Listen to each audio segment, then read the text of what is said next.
हाँ, नमस्कार साथियों, स्वागत है आपका हमारे यूट्यूब चैनल पर। आज हम पढ़ेंगे पुनर्बलन का सिद्धांत, यानी कि रीफोर्समेंट थ्योरी। ठीक है, देखो इसका अन्य नाम क्या है बेटा?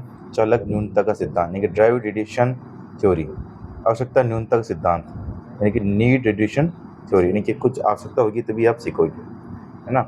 गणितीय निर्गुण का सिद्धांत। ठीक बेटा, देखो प्रतिपादक इसका कौन था बेटा? क्लार्क हल, यानी कि पुनर्बल का सिद्धांत क्लार्क हल ने दिया है, चालक न्यूनता का सिद्धांत क्लार्क हल ने दिया, है ना। आवश्यकता का सिद्धांत क्लार्क हल ने दिया। ठीक है, हल की बुक कौन सी बेटा? व्यवहार के सिद्धांत, प्रिंसिपल ऑफ बिहेवियर सिस्टम, है ना। इस सिद्धांत के संशोधन 1951 में बेटा। ठीक है, हल द्वारा सीखने की प्रक्रिया में पुनर्बलन को अत्यंत महत्वपूर्ण माना है। ठीक है,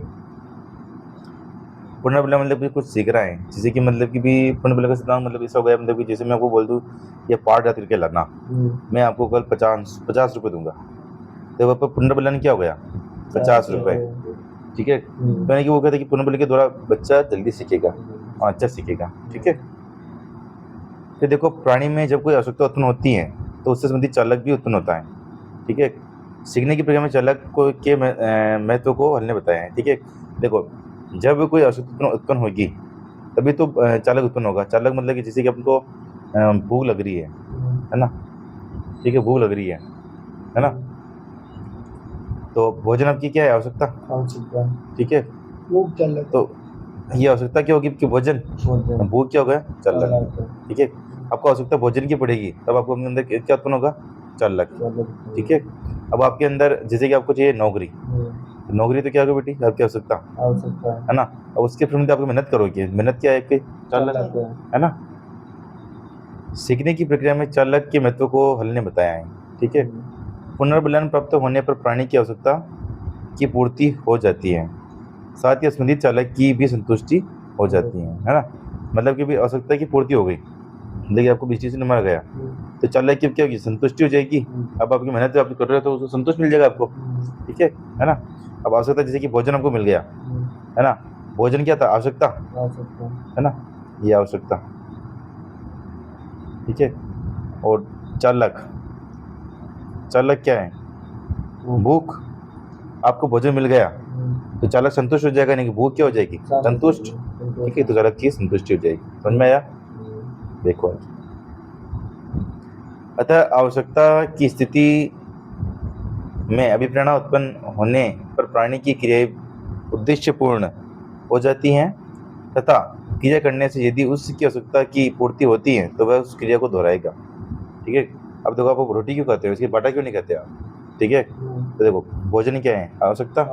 भूख क्या है? चालक। तो अभी चालक संतुष्टि किससे मिल रही है? भूख किससे? भोजन से मिल रही है ना। तो बाबा उस क्रिया को तो दोहरा रहे हो आप। ठीक है, अब अगर पत्थर से संतुष्टि मिलती तो पत्थर खाते, पत्थर संतुष्टि नहीं मिल रही है तो आप उसको क्रिया को बार नहीं दोहरा रहे हो। अब भोजन संतुष्टि मिल रहा है, भोजन को क्रिया को बार दोहरा रहे हो ना, कि भोजन लगा मतलब भूख लगी ना, आपको भोजन खाओगे तो उस क्रिया को बार दोहराओगे। ठीक है,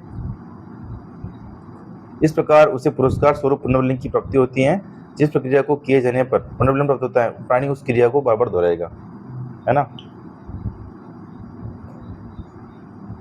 देखो शिक्षा में उपयोग इसका, पाठ्य वस्तु बालक की आवश्यकता से संबंधित होनी चाहिए, है ना, कि बालक की काम में आनी चाहिए पाठ्य वस्तु, जब वो उससे अच्छे से सीखेगा। आप जाके 5 बोले बंदे ले साइन थीटा कोस थीटा सीख। ठीक है, गणित आवश्यकता अनुसार जो उसकी आवश्यकता होगी तो वैसे ही सीख जाएगा। ठीक है ना। अध्ययन द्वारा पढ़े जाने वाली पाठ्य वस्तु के उद्देश्य स्पष्ट होने चाहिए, है ना। हल के ने सीखने की प्रक्रिया में अधिगमकर्ता की मनोदशा, आवश्यकताओं, रुचियां, लक्ष्यों आदि को भी महत्वपूर्ण माना है। ठीक है, ये हल ने कहा है कि भी अगर अधिगमकर्ता की मनोदशा, आवश्यकता हो तो वो जल्दी सीखेगा, उसकी रुचि होगी तो जल्दी सीखेगा, उसके लक्ष्य निर्धारित हो तो वो जल्दी सीखेगा। तो इस प्रक्रिया को हल द्वारा सीखने की अधिगमकर्ता की है ये तीन चार चीजें महत्वपूर्ण माननी है। ठीक है, मनोदशा भी होनी चाहिए। ठीक है, मतलब उसका मतलब दिमाग वो भी होना चाहिए, मतलब क्यों उसकी मतलब अभिवृत्ति होनी चाहिए। मनोदशा मतलब क्या है? अभिवृत्ति मतलब उसको वो होना चाहिए दृष्टिकोण की मैं सीख लूंगा, और उसकी आवश्यकता भी होनी चाहिए तब सीखेगा वो, रुचि भी होनी चाहिए, है ना। देखो होमोस्टेसिस यानी कि जीवित संतुलन की अवस्था बेटा, संतुलन बिगड़ेगा तो उसको भूख प्यास आदि लगेगी, नहीं जीवित आवश्यकता आएगी, जीवित भूख प्यास लगेगी तो बेटा चालक उत्पन्न होगा, तनाव की स्थिति पैदा होगी, तनाव की स्थिति पैदा होगी तो अब प्राणी को संतुष्ट करने के लिए वो विभेद करेगी, विभेद करेगी तो कुछ क्रिया करेगा, क्रिया करेगा तो फिर से काम मतलब भूख को इनको मतलब कि भूख क्रिया करेगा और फिर संतुष्टि मिल जाएगी, ठीक है। फिर से वो चक्र दोहराएगा, ठीक है, चलता रहेगा ये, है ना, भूख प्यास नींद काम, है ना। तो ये अपने था बेटा किसका सिद्धांत बेटा, हल्का सिद्धांत, पुनर्बल सिद्धांत, जिसे चलन न्यूनतम सिद्धांत भी हम कहते हैं, है ना बेटा, आवश्यकता न्यूनतम सिद्धांत, ठीक है ना। मिलते हैं नेक्स्ट वीडियो में। जय हिंद जय भारत।